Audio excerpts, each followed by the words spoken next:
헤어질 결심이에요. 헤어질 결심. 어차피 자기들 힘으로 통일 못하고, 그러니까 속셈은 뭐냐, 내 독재만 유지할 거야, 이거예요. 그러니까 여기까지만 나가면 괜찮은데 통일 민족 개념을 지우라고 그랬으니까 이제 문제가 생기는 거지. 할아버지를 지금 부관 참시하는 게 파묘하는 거잖아요. 김일성 파묘. 이데올로기적인 혼란을 김정은은 자초했다. 이건 위험한 거예요. 파병보다 더 위험한 거예요, 사실은. 특별한 경제 강의 머니 특강. 안녕하세요, 주식초등학교 여러분. 저는 오늘 특강을 맡은 조한범이고요.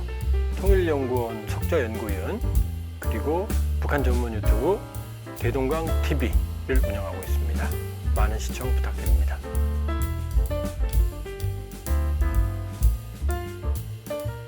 (10월 13일자) 노동신문부터 주체 연호가, 북한은 옛날 왕조처럼 그 연호를 써요. 1912년이 김일성 생일이니까 그때부터 주체를 쓰거든요. 이게 10월 13일자, 이 12일자까지 있었어요. 없어졌어요.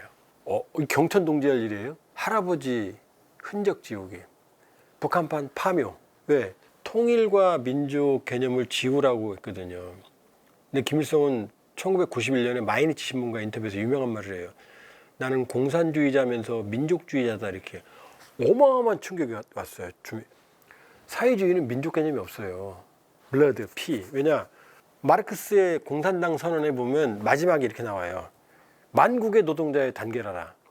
피부가 까맣든 하얗든 빨갛든 노동자면 같은 민족이라는 거예요. 그러니까 민족주의자는 북한에서 나쁜 말이었거든요.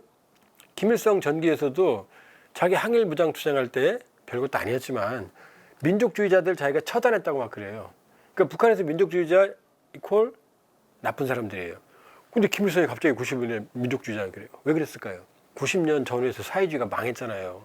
그러니까 사회주의는 이데올로기가 흔들리니까 내가 항일 투쟁했어? 그럼 민족주의를 결합시켜야지. 그러면서 그 선언하고 그 이후에 처음엔 충격이었죠. 북한 주민들에게. 뭐요? 시방? 많이 충격받았어요. 그 다음에 김일성을 민족의 태양이라고 비하합니다. 그 다음에 민족과 운명이라는 유명한 다부작 영화가 만들어져요. 그러면서 김일성을 민족의 지도자로 묘사하기 시작합니다. 그 다음에 백두혈통이 뭐예요? 백두산에서 김일성이 항일투쟁했다잖아요. 그럼 항일투쟁하면 뭐예요? 북한만 해방이에요? 전국도 해방일 거 아니에요. 그 다음에 6.25를 북한은 조국 해방전쟁이라고 그래요. 그 통일이잖아요. 근데 김정은이 뭐라고 그랬어요? 통일민족 지우라고 그랬잖아요. 할아버지를 파묘한 거예요. 그러니까 주체 연호를 쓰면 안 되지, 이제. 주체가 주책이 된 거지, 이제 김정은 입장에서는. 그렇게 되니까 김정은 입장에서는 주체를 쓰면 김일성의 냄새가 나잖아요. 김일성 생일이 4월 15일인데 그걸 또 태양절이라고 그랬거든요. 민족의 태양. 근데 올해부터 태양절이라는 용어를 지워버렸어요. 그냥 4.15. 그러니까 김일성을 파묘하는 거예요. 조금 더 나가면 부관 참시. 근데 이건 위험한 거예요.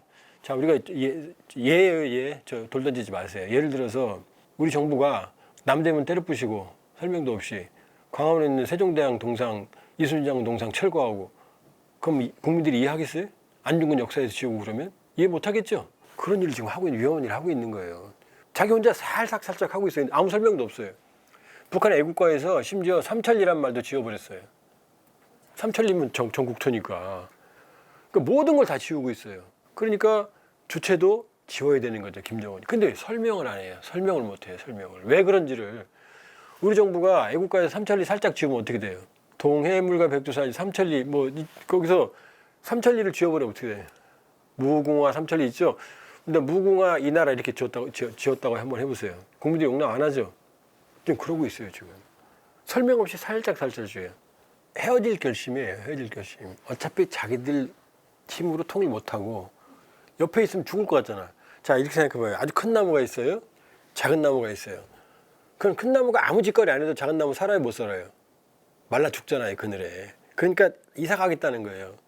평양문화보호법, 반동사상문화배격법, 한국말 씻으면 처벌하고, 한류 드라마 보면 잡아가고, 한류 드라마 위반하면 처형하고, 그리고 지가 한국말을 제일 많이 써요. 연설 들어보면. 북한에서 안 쓰면 밤새 우리 유튜브 보는 거지, 지금. 그러니까 속셈은 뭐냐? 통일민족 개념 지운다는 건 뭐냐? 나 돌아갈래가 아니고 영화처럼 나 혼자 갈래, 이제. 나 건드리지 마. 이제 나는 니네하고 관계없어. 내 독재만 유지할 거야. 이거예요. 그러니까 여기까지만 나가면 괜찮은데 통일민족 개념을 지우라고 그랬으니까 이제 문제가 생기는 거지. 할아버지를 지금 북한 참시하는 게 파묘하는 거잖아요. 김일성 파묘. 그러면 북한도 사람이 사는 데인데 그동안 우리가 어려운 것도 통일이고 통일 때문이고 인민군이 10년 근무하는 것도 야 우리가 통일해야 되기 때문이야. 배고파도 참자. 어? 북한에 이런 말이 있어요.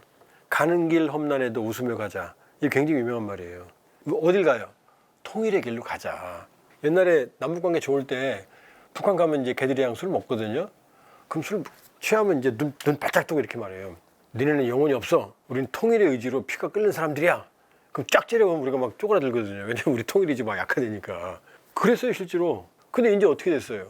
돈도 없고 우린 돈도 없지만 통일 의지가 있어야 했는데 지금 어떻게 돼요? 돈도 없고 통일도 안 한다는 거죠. 그럼 거지죠. 그럼 북한 사람들이 이거 받아들이겠어요? 자존심에? 오로지 통일과 민족을 위해서 우리가 이렇게 살아왔다는데 어느 날 김정은 말 하나로 새파란 김정은이 통일민족 개념 지우고 할아버지 파묘하고 북한에서 우리와 다르게 김일성은 요거 안 해요. 왜? 항일무장 투쟁한 거 사실이잖아요. 물론 대부분 조작이지만 뿌리는 있다고 조금은. 그 다음에 70년 초반까지 북한이 더 잘 살았어요 우리보다. 그러니까 이 사람들은 기억이 좋아요. 김일성에 대해서는. 또 막 조작했잖아요. 그냥 독립운동 역적선 날조해서 그냥 신으로 만들어 놨잖아요. 근데 제일 배고파. 그 다음에 정말 새파란 인간이 러시아 파병까지 가서 애들 지금 어떻게 될지 모르고 근데 말 한마디로 통일민족을 지우라고 나 따라와. 그럼 따라갈 수 있어요? 이렇게 생각하면 돼요. 누군가가 우리 정부가 자 북한은 우리 민족 아니고요. 이제 통일 안 할 겁니다. 우리 민족으로 우리끼리 살 거예요. 다른 민족이에요. 이렇게 말 못하죠. 한다고 해도 국민들이 용납합니까? 저기는 우리보다 통일에 더 매달렸던 체제인데. 그러니까 이데올로기적인 혼란을 김정은은 자초했다. 이건 위험한 거예요. 파병보다 더 위험한 거예요 사실은. 확실한 건 모르지만 김일성은 94년에 죽었어요. 김정일은 2011년 12월 17일 날 죽었어요. 김일성은 80을 넘겼고 김정일은 70을 못 넘겼어요.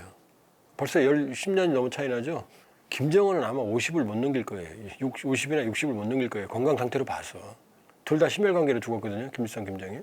그럼 김정은은 건강만도 최악이. 그러니까 2013년생 김주혜를 데리고 나오잖아요. 10월 31일 날 ICBM 쐈거든요. 그 김주혜 나왔어요 또.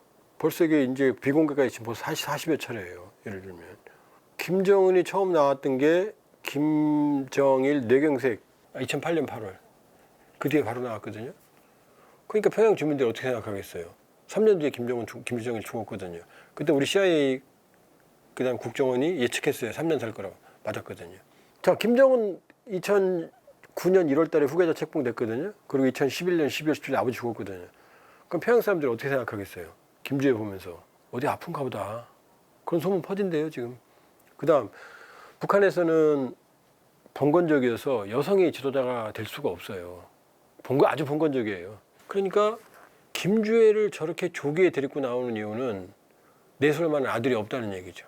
저는 개인적인 추론으로는 뭐 김정은이 뭐 기쁨 어쩌고 막 그러잖아요. 그럼 아들이 있을 거 아니에요 어디선가.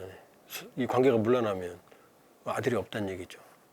그러니까 김정은의 생식 능력에 문제가 없다면 생각보다 그 여성 관계는 복잡하지 않을 것 같다. 선대에 비해서.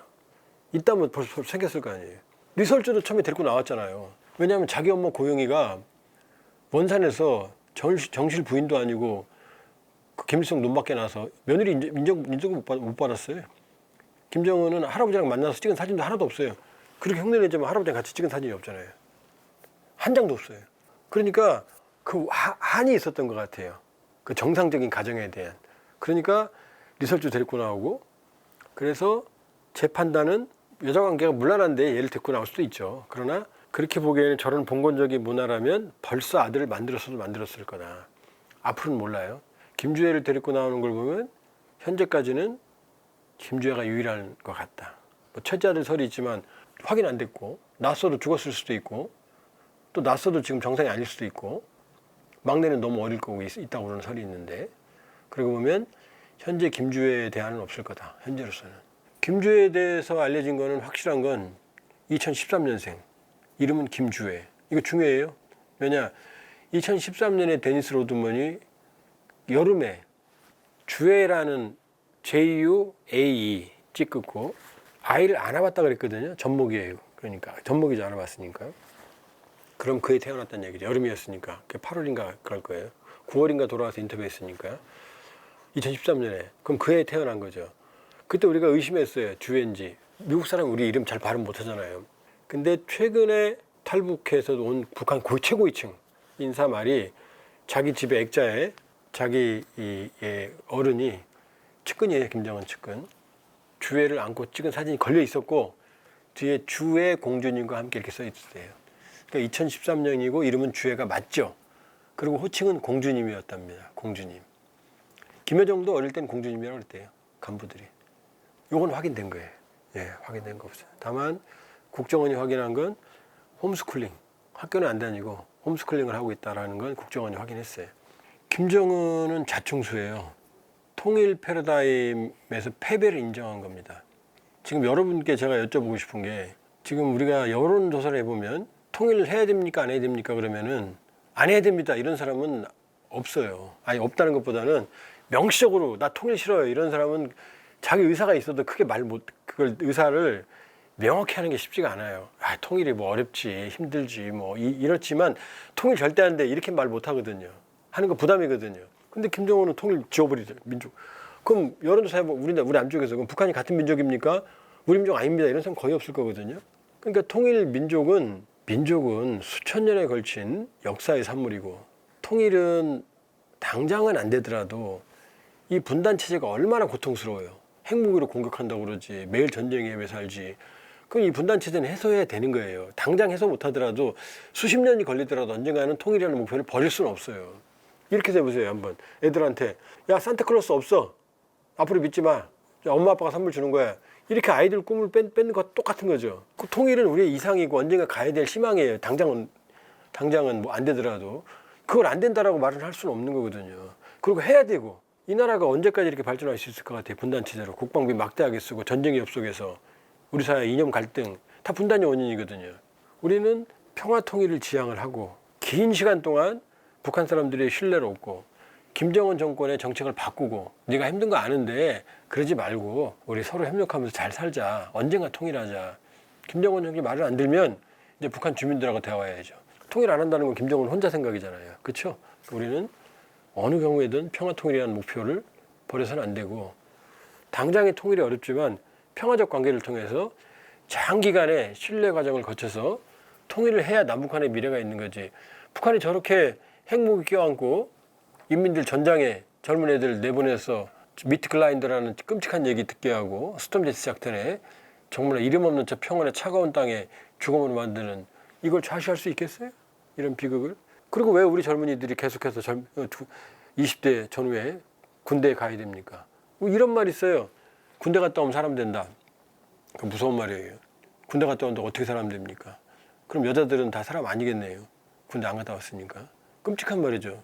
우리 젊은이들이 20대에 꿈을 키우고 소설을 쓰고 한강처럼 그 다음에 일론 머스크처럼 사업가가 되고 위대한 화학자가 되고 의사가 되고 이런 꿈을 꿀 시기에 미국 군대 안 가잖아요. 영국, 프랑스, 일본, 캐나다 선진국 안 가잖아요.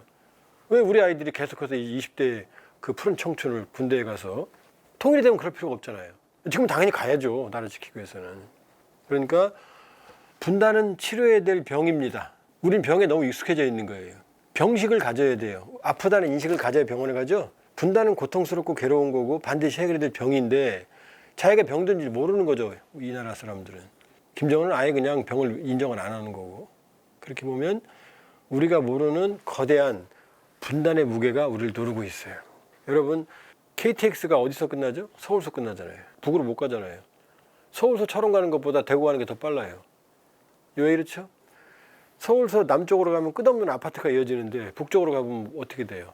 간의 수공업, 그냥 조그만 공장들, 국토가 불균형으로 발전하잖아요. 대륙에 붙어있는 땅이 섬으로 항상 배와 비행기로 나가잖아요. 아주 고통스러운 거예요, 분단은. 언제든 전쟁이 터질 수 있고. 근데 이 상태로 영원히 가겠다? 통일 안 해도 좋다? 젊은이들 나하고 관계없어요. 관계 있어요. 군대에 가야 되고. 지금 여러분들이 처한 어려운 환경의 원인이 분단 때문이에요. 왜 세계가 열광하는 이 한류의 나라가 OECD 최고의 자살률, 최고의 이혼율, 최저 출생률, 최고 갈등 지수. 이 원인이 뭐예요? 그 뿌리에는 분단이 있거든요. 행복하지 않은 성공, sad success. 성공했으나 우울한 성공. 그 원인이 분단 때문이거든요. 그러니까 우리는 어느 경우에든 통일을 포기할 수 없고, 그러나 서두르지 말래 우보천리로 평화 정착과 이 공동 번영의 길을 통해서 언젠가는 이 새로운 이 통일된 국가로 가야 된다. 그게 이제 우리의 답이라고 볼 수가 있어요.